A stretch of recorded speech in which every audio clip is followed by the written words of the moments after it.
welcome to my channel. Well, it finally arrived. This knife started off yesterday in Amazon. You know, I have Prime, so it was like next day delivery, but it was like 2 days, to get these here. So it said it was going to arrive at 2 o'clock in the afternoon. Alright, I usually don't let this, dictate what I'm going to do and everything. Like, if I have to go somewhere, I'll go somewhere, but you just know that if you're gone and somebody delivers a package to your door and you're not there, there are a lot of porch pirates out there. And it happens in apartment complexes too. So I'd like to be here when they deliver it. Well, anyways, they kept pushing it back, and finally it was at like 9 o'clock, and it goes, your package is still going to arrive by 10 p.m. tonight. I'm like, yeah, right. And then at 9:09 or something, it said, we attempted a delivery, but there was a problem. What? Nobody knocked on my door. Nobody drove by, so it was the guy getting tired, basically. But what we have here, anyways, it finally arrived today, just a few minutes ago. Uh-oh, look, it's trying to turn the lights down. No, we're not going to have that. Look at that, automatically trying to turn the lights down. It wasn't sealed, as far as like tape down the box or anything. But what we have is the get back over here where you can get in focus. The $4.99 survival knife with sheath. June of 22 looks like is the manufacturer date. Now, before I get deeply into this, I just want to say, if you want to know a lot about these knives and everything, and some of the research material that I did was watching Tobias Gibson's videos on these. He's got several of them, and one of them is the difference between a $4.99 and a $4.99M. I think the $4.99 looks better, and I don't get into the reason of that why, but the $4.99M, I think it's still made by Ontario, or was made by Ontario, but it was a special Walmart deal. And it didn't have a sharpened upper wedge. I don't know if this one... No, this one doesn't have one either. It has a zinc phosphate coating, leather-wrapped handle. Sometimes these are known as bolt knives, and it's a stick tang, where this is pinged over and then ground flush. Alright, we'll get into all the little features of it. Let's pull the knife out. Now, I had one of these over 40 years ago. This is not the first time I've owned one of these knives, but I believe mine was a Camillus.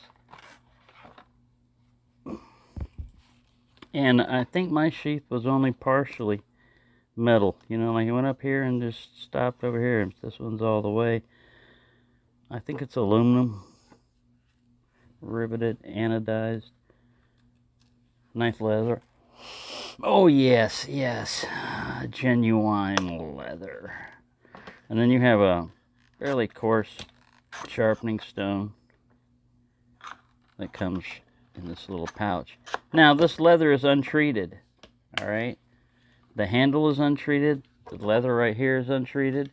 And I guess you get this shoestring with it too. I don't remember that with the one I had. Alright, I watched a lot of videos. I'm not going to say I'm an expert on it or anything, but I watched a lot of videos because this particular knife has been reviewed by a lot of people. So if you want to see people hard using it and all this other stuff, this is just my unboxing and initial impression after having one for quite a while. And I'll just go over, what I found with my research and everything else, and some of the controversies that popped up. And one of them right away was these saw teeth. I would see some people trying to saw with it on wood, and they would go, it'd be critical of the knife. They would say, it doesn't do very good on wood. Well, it depends on what you're doing with wood. It can make little notches. Notches are not like saw all the way through the wood. I found that out when I got it. I didn't do any research, but way back when I got it, I was in the service, and I bought one. Because I was in the Air Force. These were only issued to, like, air crew or within they were within survival vests and stuff like that. But the average, Air Force guy, like we were considered like maintenance since we worked on aircraft and stuff. We weren't issued one of these. We would get a milk knife or a demo knife in our toolbox. One of these would be in our toolbox, but it wouldn't be issued to us. You could buy your own and stuff, which is what I did. I bought mine, but they frowned on us. Not just frowned, it was considered you were out of uniform if you were caught wearing one of these, And then they might think that you stole it from a survival kit or something. So when you're in uniform, I couldn't wear one of these, and I never saw anybody wear one. All right, so that's another thing, All right, so how this knife came about, I'm gonna try to put it in its sheath. Oh, it's in there tight. It's got a tight fit. When this knife came about, like a lot of people say 1957 and stuff like that. That's true, that's when the stuff thing, but they originally came out in 1953. They did like a request for proposal, but this particular specification right here, MILK-8662, 16 October 1953. Now here in the States, if you're in the military, that's the way they write dates. Over in Europe, I think they write dates like this. But everybody else is taught you put a comma over there. So the military does that, along with their own little time zone. Anyways, guess who made the first knife? Marbles. And you know what their marble was? The ideal hunting knife. I have one of those coming in from Smokey, the final iteration of it and everything. But this was, there was the proposals, and the proposals, I went and looked. I went and looked at the spec sheets on these different ones, and you have to, they say, well, you need a knife that looks like this, that has this and everything, and they specified in there, I downloaded, I took a copy of some of the pictures, but they specified what these teeth were going to be. And now, by 1957, do they know how to make saw teeth to cut wood? Yes. This was, they say, designed to help, it was a jet pilot's knife, supposedly. Later on, it was like an aircrew or whatever knife, but cut your way out of an aircraft. Use this part to poke your way into the skin and then saw, rip your way out. And for a metal file, those are pretty good teeth, and for aluminum and stuff like this. However, I will say, I have been in quite a few different aircraft cockpits. B-52, F-4 Phantom, and A-10, specifically jets. And the jets, man, it's cramped in there. You have no room, man. You are squeezed down. And that's me just doing maintenance without all the gear. They've got oxygen and flight suits and survival gear and all that other stuff. So, if you're in a jet and that thing crashes and the metal bends enough that you've got to cut your way out, guess what? Your leg or whatever is bent with it too, because yeah. And have you ever seen an airplane crash? It's not like a car crash, Sometimes they don't come in at an angle like this. Sometimes they come straight down, and no amount of survival gear is going to help you. Now, on an aircraft like a C-130 or a B-52, you have a little bit more room, and you could survive a wreckage, where the plane went down and everything. But what I'm saying is, for a jet pilot, these are more like, once you've already gotten out of the aircraft and you're on the ground, this is what you use to survive with. And a lot of people poo-poo it, say that it's not sharp out of the box. We'll test that in a little bit. Now, the original ones were 6-inch. They were 6 inches long. But they found out, if you're storing this up under your arm or whatever, or on your belt or wherever you're at, that extra inch gets in the way. And that's what I found. The reason why I like this knife a lot, I had a K-bar, the Marine Corps one, which was like a 6-inch blade. This is a 5-inch. And this one just balanced and felt better for me. All right. So it's a survival knife, right? It's not a bushcraft knife. So a lot of people would sit here, and the ones that had the sharpened edge up on top, they'd sit there. Some people, are batoning with it or bending it over. And then just remember, a survival knife means if this is your only sharp instrument, don't beat on it. Don't beat on it with a piece of wood or whatever. I don't care how dry, you need the wood to be or whatever. Make a wedge out of wood and beat on that, but don't beat on your knife if you've got the only knife. Anyways, so Marbles had to put the design up, and they submitted the design, and they said, here, this is what we think is a good knife. And the military, they said, you know what? We agree. We like this. So the design was accepted. MIL-K8662A, 4th of November 1957. Originally was a 6-inch, and it changed to a 5-inch in 1961. Marbles made a few thousand for field testing by the USAF in 57 through 59. Then in a bid war between Camillus and Marbles in Ontario, Camillus won the contract.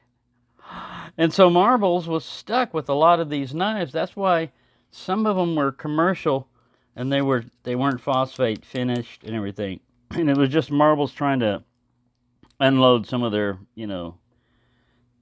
they bid on. They thought they had the winning, they already won the bid. They already had won the design, so they probably figured, we give a bunch of them for testing, and they liked it. But in a bidding war, guess what? The military always goes with whoever's the lowest bidder, So Camillus probably said, oh, Marbles can make those for however many, we can underbid them by $1 or 50 cents or whatever it is.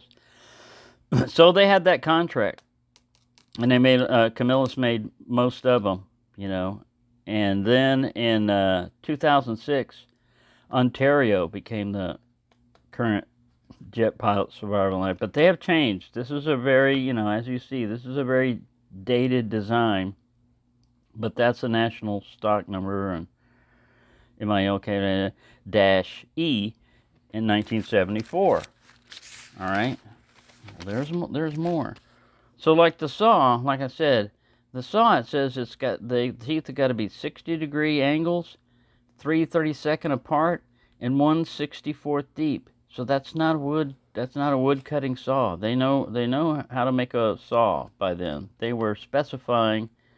So anybody that has any controversy, about what those teeth were designed for, if you make this knife for the government, you have to make it this way. If you don't, it's out of spec. You don't, it's a reject. So you had to make them this way. It's not like they just went off on a wild goose chase. This was what was accepted. This is what everybody, after they tested it and all that other crap.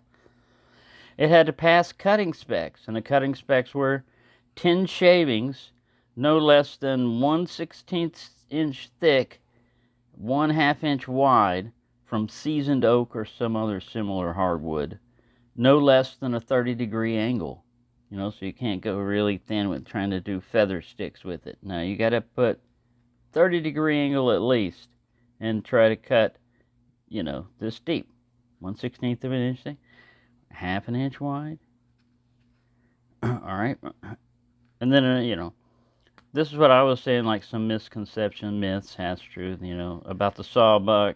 Somebody was giving it a thumbs down for the wood, and then batoning. I was saying, like, would you ever really baton with this? If it was your only knife and you were trying to survive. And then it was modeled after the Marbles Ideal hunting knife, which you can get for like $15 or so. I got that coming in from Smokies. So it was an old design. It was updated later with the ASEK. I think that's Air Crew Survival Evasion Knife or something, with an insulated handle and a better sawback. So they started addressing it. You know, like, hey, make this a little bit more multi-purpose. I think they made them a little different. I didn't look at the specs for the older ones. But yeah, this handle's not insulated. So if you're on your way through an aircraft, you could run into power cables, you know. And the aircraft, even if it's off, they have batteries. I think they ran with mostly like 28 volts DC. So it can carry some amps. It won't hurt you, you know, like, but it could start a fire or something. Yeah, I've been zapped by higher voltage than that. And then I discovered this from watching Tobias. Before this, they had the Boker 155 bird and trout knife. So see Tobias's video on this. I'll try to provide a link to that one, you know. Like I said, a lot of this stuff I just went through Google and threads and different other stuff. It was intended as an emergency survival knife, partially to help get out of a downed aircraft, and partially as a general use knife. It was built to Marble's knife prototype specs. So this is what I've been waiting for, because the one I had survived all the time I was in the military, all the time I was in New Mexico, goofing around out in the middle of nowhere and everything else, and all the different moves and all the other different places, you know. And what I'd done with mine is I didn't like the looks of this. It just stood out so much, so I did a Sharpie camouflage on it. I just took black. I got some pictures somewhere of it. I was trying to find that, but I can't find it.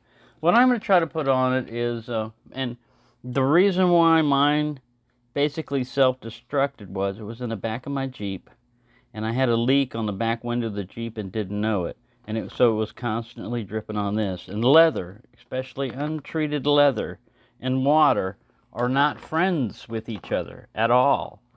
And so usually, if I would have coated it with something like mineral oil or something like that, that would have helped. Or mink oil. You can soak the handle in stuff called neat's foot oil. You could sand this down and polish it if you want. I'm thinking about this. This is not bad. I like it kind of grippy. You know, I don't want it like super polished like a K-bar smooth, but I might polish it up a little bit. The sheath, like I said, is riveted, and this was added later because, you know, they jumped out of a plane and this wasn't stitched well or something else. That's where your little shoelaces go. Right there, I guess, is a leg lashing if you wanted to put that on there. But yeah, this tip came through and would stab people. Or you jump out of it, you know, you eject from an aircraft and you come landing. A lot of times they have hard landings. This one, the friction of the knife right there, that ain't moving. You hit hard enough for this thing to shove all the way down? No. It's going to take some wearing in. You know, you can wet the sheath down and let it wet mold, you know, wet form it and stuff like that. But, yeah, I really like this knife. Now, I know it's not, you know, a perfect survival knife and everything, but it's done pretty good. They used this in Vietnam.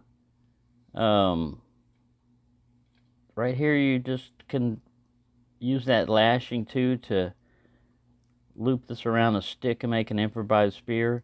I saw one comment somebody was saying, you're never going to use your knife as a spear because when you throw it, your knife is gone. It'll be stuck in the animal and then it'll run away. Well, guess what? You know, you don't always throw the spear. Sometimes you're defending yourself against something, and a spear, you keep it in your hand and you use it to extend your reach and stab. Because if you held this in your hand and you stabbed, let's say, a wild boar in the side, you didn't get him in the neck or anything, you stabbed him in the side, you were going for the heart, their natural instinct is going to be to turn their head and bite at what got them. They're gonna bite at it. All right. Would you rather them bite your hand or a stick? You know. So that's that's one of the reasons for the spear. Yeah, you could launch it, play spear throwing and everything like this. Now, if this edge is sharpened up here, it might have less of a chance of sticking in the animal, but if you stuck him far enough, all these little serratings and everything. All right, this part right here, it's kind of hard to see, but there is a fuller here. It's not, I know people like to call them a blood groove, but that's not what it's for. The original intent of a fuller is to lighten and strengthen the material of the knife. And the way they do that is they don't CNC or grind this out like you see them when they're making Pakistani fullers. There's a thing called a fuller's swedge, and it basically, while this thing is red hot or heated, they squeeze it in and it pushes the metal in and out. So it's not removing metal, it's actually strengthening it. And the best example I could give you of that would be a railroad track or an I-beam on used in construction. Those are usually stronger. You would think, why is it so thin? But that's what it is. This is a real swedge when they do that way. So it strengthens the knife and it loosens it a little bit. Maybe some comes off the top and they shave it off, but or put this in there. But yeah, it's supposed to be 1095 carbon steel, and this coating right here, you can already see from it just trying to go in the sheath, it'll wear off. It's a zinc phosphate coating. It's supposed to help prevent corrosion and stuff. You could put, that's probably as far as you're going to go with that. You protected the edge from. All right, let's just do a paper cut, because I know a lot of complaints that I read where people were saying it wasn't sharp out of the box. It wasn't sharp, even though they gave you a sharpening stone. So that's kind of a hint. Yeah, that's not a razor sharp edge there. You can see. You see that, how it's just like pushing and tearing its way through? But that's no issue. That's no issue for me, man. I heard they say that it's hard to sharpen this knife and everything. Guess what? I got a work sharp. I got a couple of work sharps. I got a Lansky. I got a couple of Lanskys. I bet you I can get this thing sharp. And then once it's sharp, I like a convex edge on one of these right here. I'll probably put a 25-degree convex edge on it with the work sharp. And then I'll do another cut test. I mean, it's pointy enough right now, but yeah, significant drag through there. And a lot of times, like I said, you can see from the paper where the paper is stuck is where it's dullest. And so, yeah, this part right here, let's zoom up some. Like I said, I am not complaining. This is a decent enough edge. It's good enough for me to start with. Case comes sharper than this. I'll put it that way. This is a rougher edge than you would get on a case knife, at least the ones I've had. But I don't see any huge dents, chunks out of it or everything. It's got a nice pointy tip. Like I said, it's not sharpened. You could sharpen it if you so desired. That would make it more useful for back cuts if you were using this as a self-defense type of knife. Or you could stick this in you could keep that really sharp and stick it in a stump and then pull material towards it, and use that as a cutting edge or fine cutting. This more is like a finger. It's a good place to rest your finger in there. You can get up on the knife and do some fine details and stuff like that. These are not really jimping, but it's just as comfortable as jimping. I've had jimping that was sharper than this. Like I said, it's going to clog easily if you try to use it on wood. But one of the things you want to do sometimes when you're trapping animals is make a notch in a piece of wood. And you don't have to go very far, like about this far, just to give you enough so that surface area. It's all about the surface area. Alright, so yeah, like I said, if you want other videos on more about the history of the knives and cutting and everything, just go into YouTube or Google and start looking. Some of the videos go back like 8 to 10 years, you know. Some people swear by them, some people swear at them. One guy got one, and his leather handles were loose. These are tight. And this was loose up here. Probably if you throw this, this is going to get loose. Another thing, this is dry leather, alright?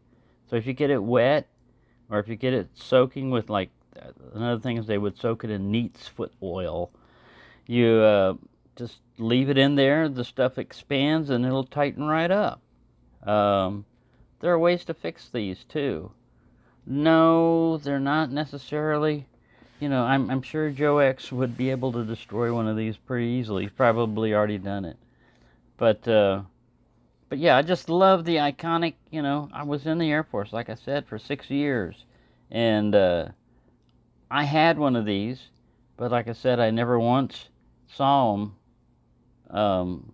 People, you know, I think the only people that have them were aircraft, you know, aircrew members like pilots, co-pilots, and you know, bombardier navigators and stuff like that. Anybody that would be, you know, in an aircraft, cargo planes, tankers, stuff like that, fuel tankers. I heard that they issued them to some security police, but again, like I never saw a security police wearing one of these on his hip. You know, this, like I said, it's not a general purpose knife like the K-bar and stuff. Although in Vietnam, you know, anything goes. You know, if that was in a survival kit and you found it useful, it may have been issued in Vietnam. Like I said, I don't know the whole history of this knife. I do know that it's been in use for a long time. It's very useful. I find this hammerhead, like the new one's got a glass breaker on it. All right, you know, I can break glass with, I could break glass with this one right here if you caught the tip of it, you know, just right. I like the fact that you can use it like a hammer. I have used that in camping to drive down, you know, tent pegs and stuff like that. All right, here's where your tang stamp and date was. That's another thing that I regret about that knife that I lost was it was completely deteriorated. The leather handle was all falling apart. The sheath was, you know, mostly destroyed, and something happened to it. And I don't regret so much that I lost the knife and everything. It's that I don't know who made it or the date. That to me would be more important, because I know I got it prior to 1980. But I don't know if it was a Camillus or, you know, I don't know what it was. I know it wasn't a knockoff, but it was a real military. I got it at the BX, but that doesn't always guarantee authenticity of stuff. So there you go. That's my long-winded story on this. Like I said, oh, earthquake. All this stuff will wear in. The sharpness will be sharpened. Right now, I'm impressed with it. It satisfies what I wanted to do. Would I be happy with using this in a survival situation? Hell yeah. It beats better than nothing. It beats a pointed stick, you know. You can get that sharp, especially if you have a sharpening stone. I'd add some kind of oil to help protect the blade, and maybe some paracord, you know, that would make it useful. Maybe a fire rod, you know. You can make a little rig, but as it is, I think it's fine, you know. Yeah, it would be fun. It'd be better if it had a dangler and, you know, a different configuration. You could probably get Kydex sheaths for these, you know, and everything else. And Ontario was, you know, it still is, manufactured these. So they eventually, did Marvels ever manufacture one of these? I don't know. I'll have to ask Tobias or something. Because you can find the contract runs of a lot of knives and specifications of who made them, and who all the different manufacturers was. But wouldn't that suck? You know, you design a knife and the military accepts it, Oh yeah, we like your design. And then somebody else, not Chinese this time, some other competitor comes up and says, we can make it for less. Will you follow the specifications? Yes, sir, we'll follow it to the letter. But we'll make it for less. Well, we owe the taxpayers to get the best value. That's what we say always in the military. And whenever you're looking at something, we always remind each other, just remember, the lowest bidder got the contract. The lowest bidder. Anyway, there you go. That's my little... I used to have a bunch of patches, too. I collected patches. That was one of the things I was doing in the military, and I had a lot of them. I had them from Korea. I had them from the Philippines. I had a big bag of patches. And when I left New Mexico, that's one of the things that got left behind. There's a lot of memorabilia, but I had a lot of these with the normal colors. This is the subdued patch that we were eventually wearing, like in Europe. But at first it was, you know, the bright colors. Strategic Air Command. I think the non-subdued looks better, you know, as far as the color, because there was lightning bolts. I remember my dad was in SAC also, and so I remember this, like, oh wow, yeah. Well, who is that? I don't know, but he's got lightning in his hand. All right, I'll let you get back to your stuff. Thanks for watching, and have a nice day.